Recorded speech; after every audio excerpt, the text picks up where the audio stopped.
Will Boris Johnson return as Prime Minister? He's put his hat into the ring and he's got around, according to the Telegraph, 53 MPs that are backing him. The leadership rules dictates that an MP needs 100 backers from their colleagues in order to get onto the ballot. Now, Boris Johnson, if he does manage to get on the ballot, he's most likely to face Rishi Sunak, who apparently has got 100 backers already. The Conservatives managed to create unprecedented acts one after the other. You've got Liz Truss, who was the shortest Prime Minister in history. You've got polls showing the Tories the lowest they've ever polled. And now we may have a Prime Minister who resigned under 6 months ago to potentially come back as Prime Minister. These unprecedented times is because of Tory implosion.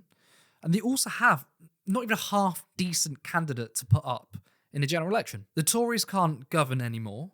3 years ago, Boris Johnson delivered an 80-seat majority, and that was completely down to Brexit. But Brexit largely isn't in the consciousness of the British people anymore. So what do they have to offer? Now, in terms of Brexit, it was built on a house of cards. If you want a long-term political project, it needs to be built on strong foundations. But as soon as Brexit was done, if I put that in quotation marks, then what do the Conservatives have? The Tories have enjoyed 12 years of governance. Now, that's actually largely down to the Labour Party having an existential crisis. New Labour actually really started to crumble not long after the landslide win in 1997. It's worth noting that the Labour Party lost 5 million votes between 1997 and 2010. That was due to its shift in economic policy to the right. That was due to privatisation, especially the National Health Service. And of course, that was due to the Iraq War. So when Labour eventually lost in 2010, the Conservatives had already reinvented themselves under David Cameron. Cameron, I mean, in his own words, he pivoted to the centre. That's only rhetorically. The Conservatives did not actually go to the centre. Their austerity programme pretty much destroys this country. Yet David Cameron was slick. He appeared to be a statesman-like politician and ushered in the sort of compassionate conservatism. All while this happened, Labour still didn't have an identity until Corbyn. Now, we know what happened with Jeremy Corbyn in 2017. It was a high point for them. They polled their highest for decades. And obviously then 2 years later, the Conservatives essentially played their last card with Brexit. They got an 80-seat majority. Now, the Tories have nowhere to go. Would they pivot back to the centre?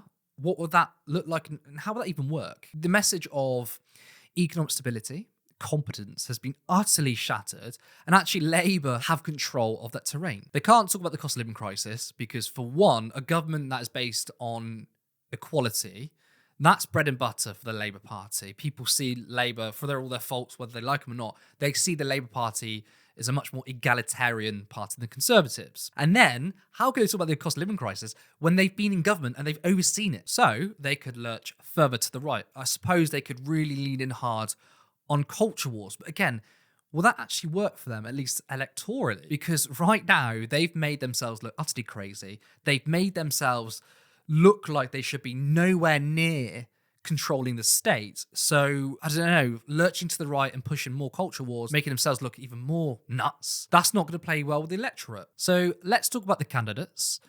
Boris Johnson. Many of his backers, many right-wing pundits are saying this is the guy to bring the Conservatives back again. He can't save them. Boris Johnson's popularity actually fell significantly due to Partygate. And then let's address the moral question. Why did he resign in the first place? He resigned because he promoted a known sexual offender and then he lied about it. So in my opinion, he shouldn't even be running for Prime Minister. Now, don't get me wrong. If Boris Johnson hadn't done that, if Boris Johnson had resigned over something far smaller, or if there was no scandal and the Conservative Party managed to get rid of him, forced him to resign because they just weren't happy with his performance, then I would have no issue him standing again. Him going back to the Tory membership and saying, look, I want another mandate. It's democracy, right? That I have no issue with that. But in this specific case, due to the reasons why he resigned, if he were to get on the ballot, if he were to win and become Prime Minister, it just shows that Tories do not give a shit about sexual assault. Now, in my opinion, Rishi Sunak is the best candidate for the Tories, but even still, it's not good enough to overcome where they are right now in the political landscape. They've lost trust on the economy, which is their main line of counterattack against the Labour Party, their polling is just far too big to overcome. This is nearly 40% ahead in the polls, showing a complete wipeout of the Conservative Party. Now, you might be thinking, back in 2017, Jeremy Corbyn's Labour Party had a 25% deficit, and in just 6 weeks, he managed to overcome that to a hung parliament. That is a far different context. In that context, what you had was a very popular insurgency campaign. You had policies that were incredibly popular with the electorate, and obviously the manifesto leaking. That was very much against the establishment. In this context, though, it's far, far different.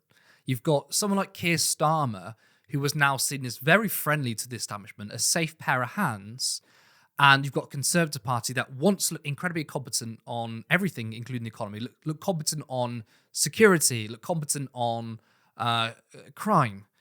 They've completely lost their authority on that. And, you know, someone like Keir Starmer, he does. To the average voter, he looks like a safe pair of hands. Now, I maintain to this day, I know we're going back a bit, but I do maintain to this day that there was no other candidate who could have done as well as Jeremy Corbyn in 2017. Keir Starmer couldn't have, because that election was about exciting, enthusing voters, and especially the Labour base, and young people turned out to vote in record numbers. So Keir Starmer couldn't do that. But then obviously in today's context, Jeremy Corbyn wouldn't able to poll this high, you know, as well as Keir Starmer. So it's a far different context. But what is important is the Conservatives have nowhere to go. There is no political angle they can possibly win on. They can't go back to the centre and try and win a competency, because as we've seen in the last at least 6 months, they're anything but. And going more right-wing also won't help, because after Boris Johnson, we've had Liz Truss push through some very right-wing free market economic policies. We've had Suella Braverman talk about wokerati and crap like that. That's not working. So